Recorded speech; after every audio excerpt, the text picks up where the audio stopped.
So, I enter 5S1. I have gotten this thing level all between 0.14, 0.17. So, I think it's time to make sure I'm doing my final level. I have run this thing until the wheels have come off more than once.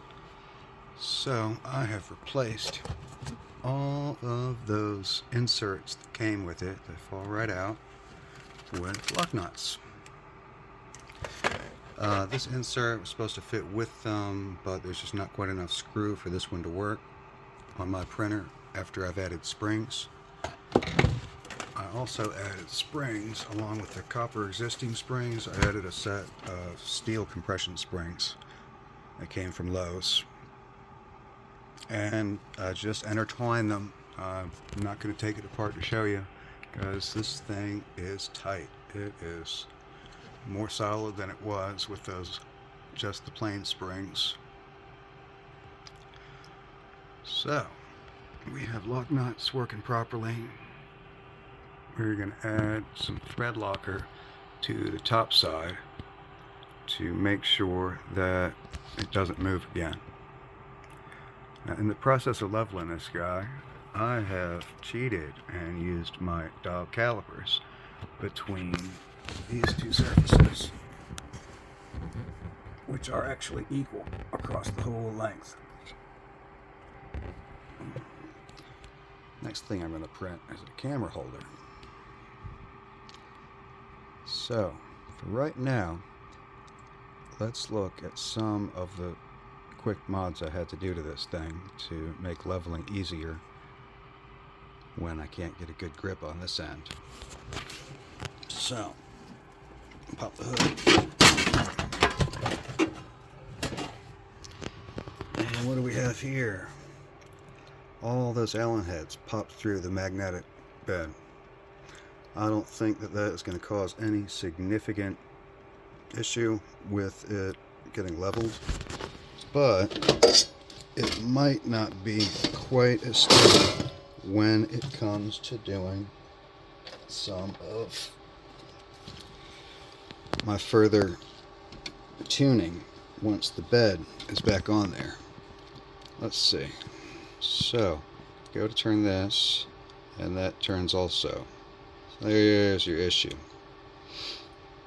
So, the plan is to compress this, a tiny bit it can compress, and squirt some Loctite under there, and let it pop back into place under high tension. Then, we can do any further fine tuning after a few minutes when the Loctite has cured. And if we need to, we can take the top off again and tune it that way. You can run the manual level on this side, and getting that all really close got me super close for this calibration. I've already tuned it one time further, so maybe I can get it all below 0.1 off. 100th thou would be pretty far off, I guess. So that's 100th of a millimeter. We're down to 1/8 turns here to tweak it. Alright, so I am going to squirt some thread locker in there and show you what we got in a minute. Alrighty, so I've got my thread locker on there.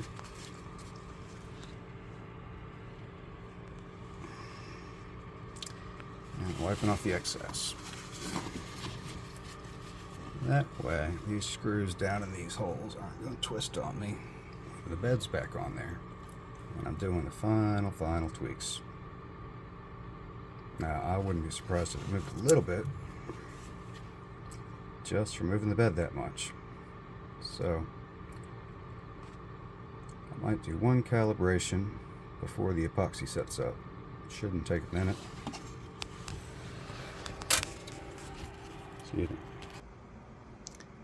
Well, that procedure got my bed a bit wonky, I believe. Where, like, within 0.3 mostly, but we can do better than that.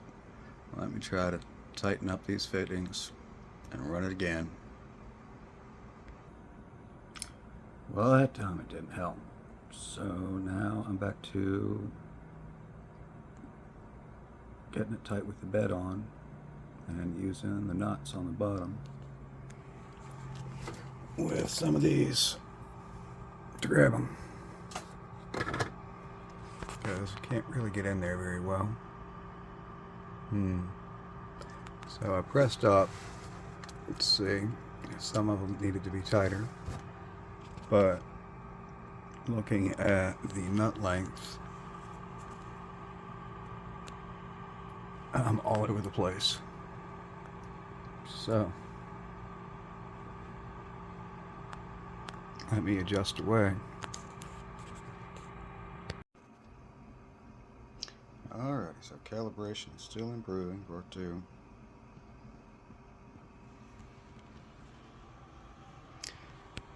Still about to superwash my bed before I slap it back on there. Hopefully there won't be much variation between the magnet and the bed. Doesn't usually seem to be. Let me continue to adjust away. Alright, here's one obligatory calibration slot. And our results are in. We have one corner that's still 0.13 off. The other's less than 0.1. I might chase that one corner a little bit.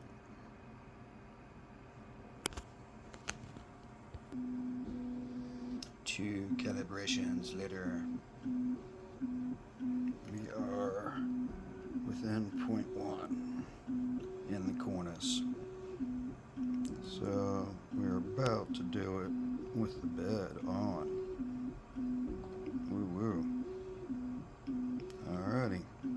Stay tuned to do it in the bed. Alrighty, so with my dirty bed, it's still within 0.2, 0.15 even. So we'll run with that. Not sure why Creality left those screws where they can lose their grab when under proper tension. But maybe this tighter printer will give me some better prints soon. What do y'all think?